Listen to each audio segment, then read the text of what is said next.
That's how, because that since the volume of the earth is getting shrinked, it is getting smaller, so the pressure on the mass of the earth is increasing.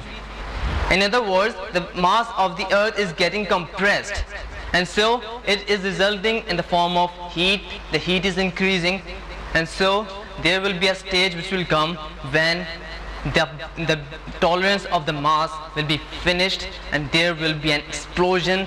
The mass of the earth will burst out, and this earth will be finished. This is what described by the Quran, and it will occur in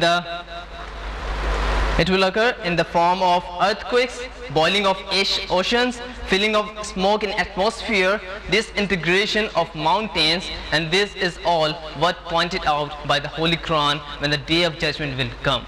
So this is a scientific proof, and for those also who do not believe in the day of judgment, for them this is enough proof if they are ready to face the truth. Let's see the water cycle.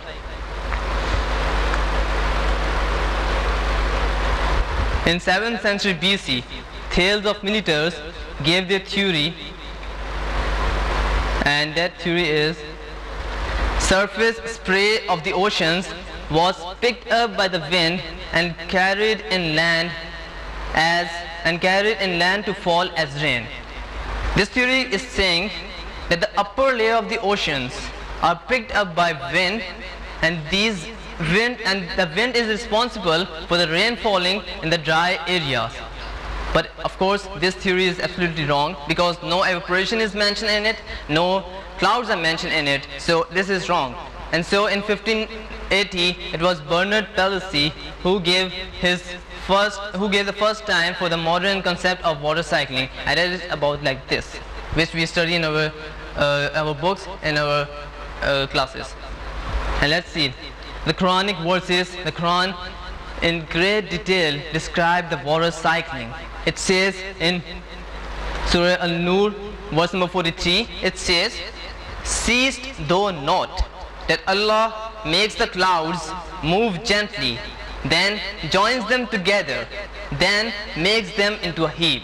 Then wilt thou see rain shoot forth from their midst, and He sends down from the sky mountain masses of clouds, wherein is hail.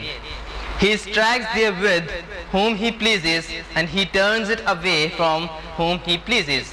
The vivid flash of His lightning well nigh blinds the sight." And in another verse, in Surah Al-Rum, verse 48, the Quran says, "It is Allah who sends the winds, and they raise the clouds.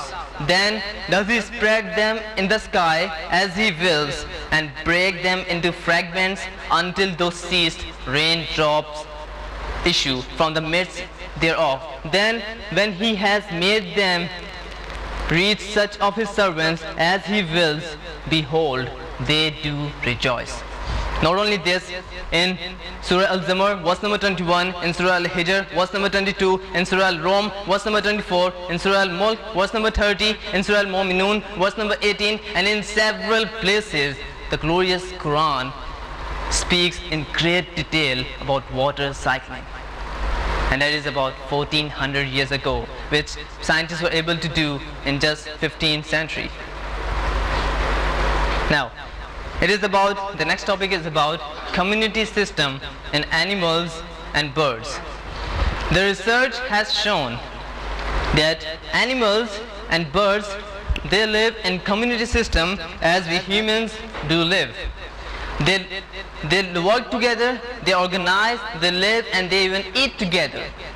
And so the glorious Quran mentions the exactly same description. It says, "There is not an animal that lives on the earth, nor a being that flies on its wings, but forms part of communities like you." Now this is what described by the glorious Quran. Now just imagine 1400 years ago, who would have bothered about searching for this community system where there was no such transport system, and the glorious Quran is surely talking about the whole of the earth, about all the creatures. So it is certainly a revelation from God, and that is what scientists were able to do to discover in just recent times.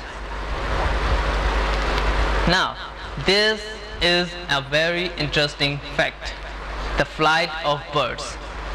It is interesting because it happens around us, but we normally do not observe it and we ignore it.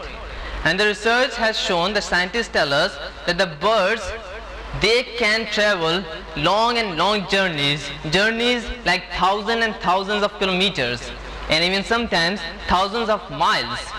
And not only this, they even can come back to their exact position on their definite dates, since they have no guide, no information, and no map. So how is it? How is this possible, that such an animal who have not that much intelligence, so how is it that he is covering such complicated journeys through such thousand kilometers? And the research gives us the answer. It says that there is a migratory program in their genetic codes, that is from their birth. There is a migratory program in their genetic codes, and that migratory program tells them, explains to them the complicated journeys throughout the place, throughout the world. Not only to the birds, even to the young birds, it gives instructions that how to cover up such complicated journeys and how to go through such journeys in the earth. Professor Hamburger, who is a great researcher on this, he said, birds may contain highly complicated instructions in nervous cells, and they are programmed. He has also said in his book that should we not at least reflect on the identity of this programmer? Now, since these birds are already programmed and being instructed, so we should analyze, we should question that who is he that who is programming these, who is giving instruction to these birds, who is he? Before getting the answer, let us go through a video for more understandings. Some wings are short and sturdy for frequent maneuvering. Others are long and wide in order to be able to fly at high altitudes.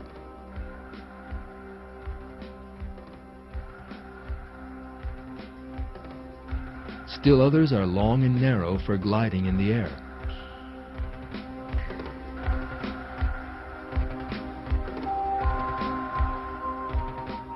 Allah has created the perfect flight system in the body of every bird in line with its own requirements.